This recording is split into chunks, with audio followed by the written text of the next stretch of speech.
My name is Caitlin Lucky, and I am currently a junior here at TWU, and I am seeking to get my art education certification in order to be a middle school art teacher. So just to kind of go over my educational portfolio and a little bit about me. So this first opening slide includes an image.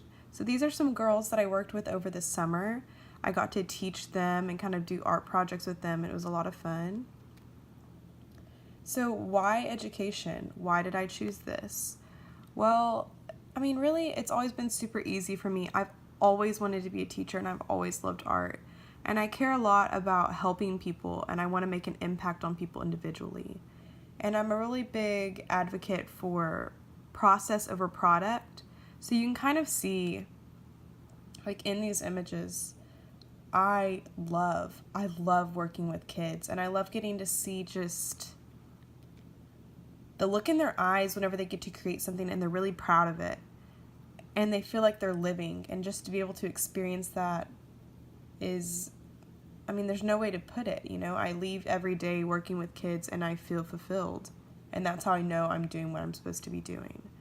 All I want to do is one day work with kids and help them work through things that they deal with in life and the struggles that they've got going on, and let them use art to work through all the mess that life throws at them, because I think that's what it's all about. That's what life is about, is seeing that we're all connected and finding that shared love. So here are just some more images of me working with kids and just doing what I love. And so this one specifically I'd love to talk about is I do a lot of volunteer work with the Greater Denton Arts Council. So the first images that you were shown, those were me working with kids in the after school program. I am an assistant teacher, and we do just a lot of various fun projects in different media and work with kids, and it's really fun to be in the community with them.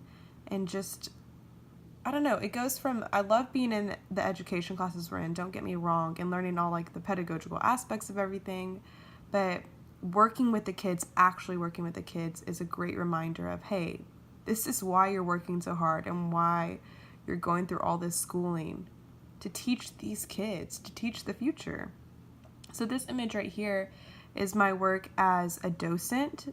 So I give educational tours of the different exhibits from local artists and things like that at the Patterson-Appleton Arts Center, where I work with the Greater Denton Arts Council. So this particular image, I'm doing a visual thinking strategy with a group of 4th grade students from Denton ISD. And basically, I'm pointing back at that image and I'm just asking the kids, what do you see? Okay, well, what do you see that makes you say that? And really, it's really encouraging because, the kids can't be wrong. They just discuss the work and they become really confident and validated. And through that, they gain so much knowledge and art, language, and vocabulary that they then carry into other conversations, and it gets them looking deeper and thinking deeper about the artwork that's around them, and then basically just the visual culture in the world around them. And that's really impactful and really powerful, and I really enjoy it.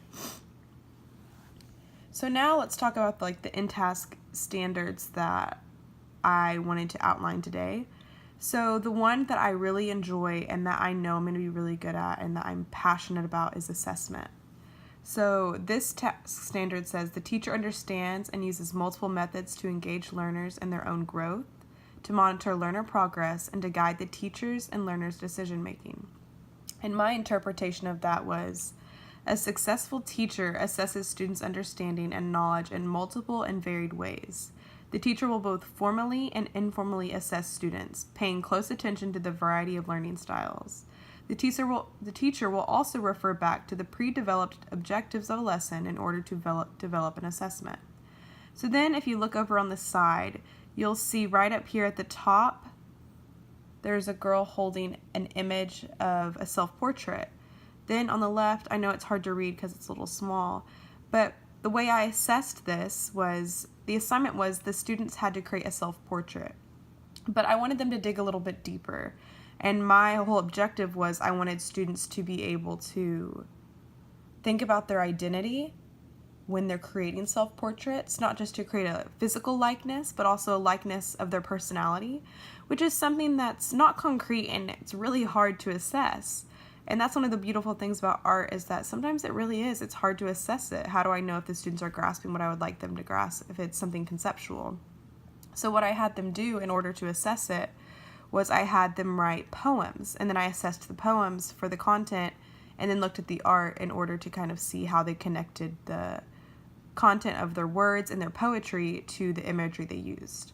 So in this one, she had to create a simile about herself and then pick a simile out of a list that she created in her poem and then exemplify that in her portrait. And her simile she chose was, "She is as beautiful as a butterfly." So you can see on the right the image of her holding her finished product. She created herself as a butterfly with lots of vivid colors and different things like that. And then again on the left, it shows you that she planned it out. So this helps me see that she planned 3 different compositions, and then she picked the best of the 3. And also you can see all her writing. She wrote down the different colors she wanted to use and the shapes, and she just has different things written on it. And so this helps me as an educator to assess her, the learner, for, okay, she understands composition, she understands color use and the color harmonies and the way to relate that. And also I understand that she understands the content of being able to, okay, go between, I need to show this concept, but how do I show the teacher that I know the concept? Well, she showed me that she knows the concept and she has the skills necessary to succeed. Then in the image below, you can see on the right, it has the girl, she's painting a picture of a tree. And so to assess this, you can use a rubric or things like that, which I always love using rubrics. I think it's good because then the students know the high standards and they know what they're needing to do. But also I used something called an artist statement.